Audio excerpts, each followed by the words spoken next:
All right, so I've had a lot of questions over the last year and a half or whatever regarding Emma, and I've sort of avoided answering those questions, but I think I'm ready to answer some at this point. We've sort of settled into this new lifestyle and new situation. For those of you who don't know, my daughter's 17. She's a YouTuber with almost 7 million subscribers, and so it's, she went from high school student, say 18 months ago, to being living in Los Angeles as a full-time YouTuber. So it's been a big transition in a fairly short period of time. So that's kind of the brief story. If you want to check out her stuff, just go to YouTube and type in an E and her name will come up, and you can see what kind of videos she makes. But anyway, so I'm just going to get right into these questions. First question is, how was Emma when she was young? I would say that Emma was a cautious kid as a young, like when she was really young. She would, never had to worry about her running off. She always kind of stayed close to myself or her mom. She was also good, like when she'd go to a playground, she was very good at going out and meeting kids, maybe because she's an only child. So she was definitely a friendly kid and would, and liked to meet and play with other kids. But she was also kind of like a strong-willed kid too. And I remember there were some embarrassing moments sometimes, like especially with adults that didn't recognize her. Like say I'd meet, and it was particularly men, like say I would be walking, I used to take her and we'd walk over to a coffee shop in the mornings on the weekends. And if I'd run into a guy, like a full-grown guy, a lot of times men would not look down and even recognize that she was there and say, oh, hi, how are you? Or good morning, or what are you doing? You're out with your dad, whatever. I think sometimes men are not as comfortable talking to little kids. It was pretty clear. And so she was having none of that. If somebody would talk to me like for 15 or 20 seconds without saying hello to her, she would she could be really, even before she could form sentences and full words, but it's just the tone of her, like kind of wagging the finger, like, I don't even know what she'd say, but it could be really embarrassing because she was relentless. And I'd have to take her aside and, and kind of say, hey, I understand, but you can't talk to people like that or whatever. But to be honest, I was a new dad. I mean, she was 3, maybe 4 years old. I was kind of taken by surprise there, and oftentimes I don't know that I did deal with it as gracefully as possible. I think a lot of times, you'd meet people and they're like, you need to discipline that child. But on the other hand, I could see her point that she was being ignored, which is rude. And I think at home, like I always did treat her with respect. The good thing about that too is when she was disrespectful to me, I would say, I don't treat you that way, so you can't treat me that way. And then I'd walk away or whatever. And I think that, so anyway, I always tried to be respectful and talk to her in a respectful way and explain things like why this is not appropriate, or why, understanding her feelings, but maybe there's a better way to handle it. But anyway, so there were some uncomfortable moments, but for the most part, she was a great kid. Totally loved palling around with her. I used to take her to the city. I'd take her everywhere. It's one thing about having an only child. It was really easy to do that. Whereas with when I was growing up, there was 3 boys in our family, and it was more of a production if you were going to take all of us, anywhere. So that was really, really cool. And like I said, she was always game for any kind of adventure and stuff. And then as she got older, she was like in, say, like middle school and high school. She was just like a really hard worker. Whether it was like, she was kind of very driven, like a hard worker in school, kind of hard on herself too, really demanding on herself. There were times where I'd tell her like, you need to calm down, okay? You're working, cut yourself some slack, but she was very demanding on herself and worked very hard in school. She did really well. She was a great student, and all on her own too, because there was a situation, I remember, again, she could be pretty confrontational, and I remember like she asked for my help one night on homework, like math homework, and she was like kind of sassing me, and I was like, this is not my homework. This is your homework, and therefore it's your F. This is your problem, not my problem. And I walked away. And I remember feeling at the time like, is this the right thing to do? You know, like, but my gut was like, if you ask somebody for help and then you treat them poorly, or you don't appreciate it, then sorry, in the real world, you know, that person's going to be like, see ya, you're on your own. And that's what I did. And to be honest, after that, you know, she was already really good about her homework, but after that she didn't ask me about it, and she did really well. Anytime she'd have a problem with her teacher, she would deal with it. She would email them. She would so I think it was a good thing ultimately. I'm not saying would be a good thing with every child, but with her, you know, it was the right thing to do. I think she ended up taking a lot of responsibility for stuff, and I did help her a few times in the future, like with projects and stuff, and it was we had a better interaction. But I think having that groundwork laid early was a positive thing ultimately. So, but anyway, like I said, strong-willed, very driven. So anyway, that's what she was like as a kid, but overall great, just very cool. All right, so if we go chronologically, the next question would be, how did you handle it when Emma decided to leave school? So it didn't work exactly like that. In fact, to be totally honest, and I'm not sure whether she remembers this or not, but so what had happened is, at the end of her sophomore year, she started a YouTube channel, and then she worked hard at that YouTube channel all summer. I was making videos for this channel too, just painting videos or whatever, but it was pretty clear by the end of the summer that, you know, I remember, like, even for a little while, I had more subs than she did, but obviously that changed fairly quickly. And I remember it was like at the end of the summer, we were back in Maine, and she got recognized by somebody. And I think at that point she might have had 25,000 or 30,000 subs, and she kind of went through a little brief blow up while we were in Maine. And you could see those videos. Those are like the biker gang videos and stuff, and those were super fun because I like helped her with those, and we kind of, that was the first time I like sat down and watched her edit. Like there were certain collab things we did there. Like, I mean, it was her. I didn't have any editing skills. My editing skills were just sort of really basic, just stringing clips together. But sitting with her and watching her be able to, I'd be like, oh, can you put a sound effect like this? Or what if you clipped in, you know, I had all these ideas, but had no idea how to make them work. It was really fun. I had a really great time with that.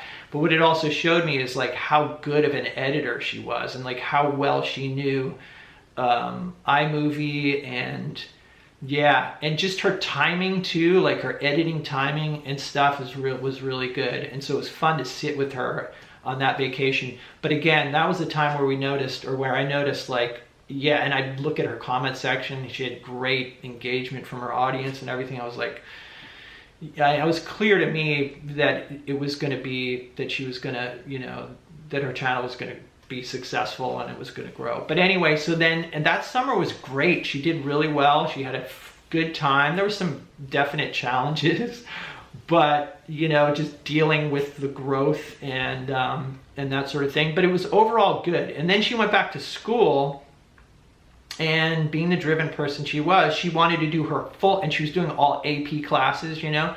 She wanted to do her AP classes at school. And here is junior year, you know, like a very important year in prepping for college, that sort of thing. But she did not want to let go of the momentum from her channel as well. And she wanted to continue. She was going to back it off to 3 posts a week. And within a week of that, she was just like overwhelmed, depressed. It was clear at that point that she could make a good income with it. So I remember telling her, I said, there are several options here. If you really feel like this is something you want to pursue, you can go to college at any time. But if this is happening now, and this is what you really want to do, then you might want to think about testing out of school. And I said there's a lot of different options. You could test out and go to junior college where you're not in school as much. I said you have to think outside the box with this. Do not think in terms of like, okay, I have to go to high school, I have to go to college, I have to do, because that's not a guarantee either. If you have something you love doing and you're actually doing well at it and you're getting this kind of response and you're starting to get a healthy income from it, this may be something you want to, and she's like, no, I can't. And she definitely felt like, I can't leave the system, basically. And I understand that. She's been college prep driven for so long that college was just, that was just it. That was the obvious goal. College. I said, college will be there for you anytime. It'll be there, if you want. But I think she felt like, I want to go with the group. I want to go with my, And I said, all right, well, just think about it. And like, if you want to talk about it more, let me know and we'll figure it out. And her mom was totally like supportive of this as well. And so basically she did, like after a little while, she's like, I want to test out, or I want to, I didn't know the details of how she'd do that. And her mom was great. Her mom handled all of that stuff. I wasn't worried like that she had a lack of education. I also wasn't worried about her ability to learn. She's very disciplined. And so I'm like, your success in life is going to depend on you. We've seen your work ethic already. So yeah, there's some valuable experiences with college, but it's not the only way. So we had that conversation, and then she decided to test out, and she did. She graduated early, and then she just started working on her YouTube. And the difficult part is there was a transition where she no longer had the social structure of school and that regimen. That was a rough period, where she had to organize her own day and be disciplined about working, but then also not having the day-to-day interaction. I went through this as a painter too, so I could relate to that. So that was a challenging period. And then she and her mom had talked, and she decided to go to LA. And I remember her approaching me and saying, and she's still just had turned 17, and she's like, I want to move to LA. And she's like, and you can't say no. And I said, I think it's a great idea. I think it's a great idea. You need to be around people who are doing what you're doing, creative things like that. And then when she moved to LA, she instantly, like upon getting down there, even I think when they were down there searching for apartments, she got like DM'd by a bunch of YouTubers and was starting to like already collab. It was crazy even before she got down there, moved down there. As far as her being too young, she was definitely like a mature kid anyway. And look, she'd be leaving for college, a year later. So it's kind of like leaving for college a year early. And it was pretty clear once she got down there, she had so many people that she was interacting with, and then she had business things she was doing. And her mom and I still go down there and visit and make sure that, we kind of switch off and stuff. So we're still, and we talk to her every day. Let's see, this is from somebody who is about my age, who's saying, I enjoy your chatting. Thank you very much. Yeah, thanks to all of you who enjoy my chatting. I appreciate that in the comments. Thank you. But let's see, how am I dealing with the success? I think if, speaking to the other parents out there, like the most important thing, more than like financial success or any of that stuff, is just making sure your child is mentally okay. And it's not going to, part of being a teenager is being mentally unstable at times. Actually, part of being human is being mentally unstable sometimes. So yeah, that's the big concern and the big worry, I'd say, is just that keeping things in perspective. You can forget, even though a kid can be really mature, they don't have the perspective of a lifetime of experience to kind of refer to. And so that's where, a parent, if you have that conversation, could be like, look, I know this feels like forever, but it isn't, and it's going to pass, Or I know this situation feels like the end of the world, but it isn't, and it will pass, and you will be happy again. You will smile again. So that's a perspective I think that you can share as an older person with a younger person. But so that's the main concern, and so that's been the big concern about her success, and then been the biggest challenge is making sure that she stays grounded and stays happy and stable. Let's see, and like, let's see, what's the next question there? Are you making sure she's financially stable? Does she have a plan B? My feeling about this, and this is something we talked about with the school people when she was leaving school, most people thought her leaving school was a big mistake. I will say that. There was not a tremendous amount of support. It's interesting that her mom and I were completely in agreement. It was clear to us that this was the right thing to do. Challenging, but the right thing to do. But yeah, there wasn't a lot of support for that sort of thing. On the other hand, I think now it's pretty clear that it was the right thing to do. There was times even when I questioned it. Again, as a parent, you want to do the right thing for your kid, but in those times where she was struggling, when she was out of the structure of the school environment and she was having a hard time, I was like, oh, wow, I hope we did the right thing here. But on the other hand, that's something you don't want to, there's this new term about snowplow parents who just like get all obstacles out of their way. That is how we learn. That's how we grow. And you got to leave those obstacles there for your kids. It is a necessary part of life for them to struggle and to own their struggles and to get through them, because that builds confidence, it builds strength. So basically, to answer, like, is there a plan B? She has learned so much about so much in the last, say, 18 months that I don't worry about a plan B. She has so many options. There's so many things she can do. And that's something that I didn't realize when she left school, is that when you take something, you take a chance and you do well at it, it just opens up a whole new set of options. And you also have a whole bunch of experience to draw on. She hasn't even, most of the kids she was in school with are not even out of high school yet and are going to go to 4 years of college. She's already been living in the real world, negotiating deals, doing things in the real world for 1 year.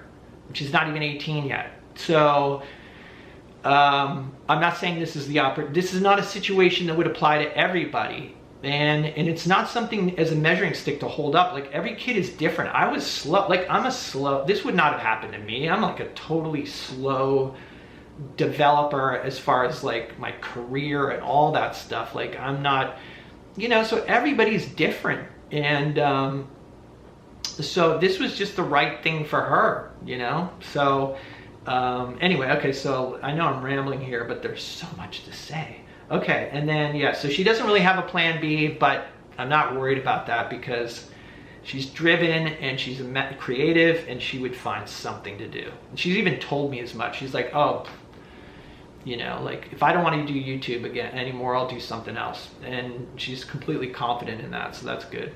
And financially, there's nothing to worry about there. She's... if she keeps going with YouTube and doing her other things, I think she'll be financially fine. It's not anything I'm worried about. All right, so that about wraps it up for this Q&A. I hope I answered all the Emma-related questions. So I'm about to head up to San Francisco. I'm going to shoot some cityscape photos for some upcoming paintings, and I'm thinking about vlogging that. And so I will see you in the next video.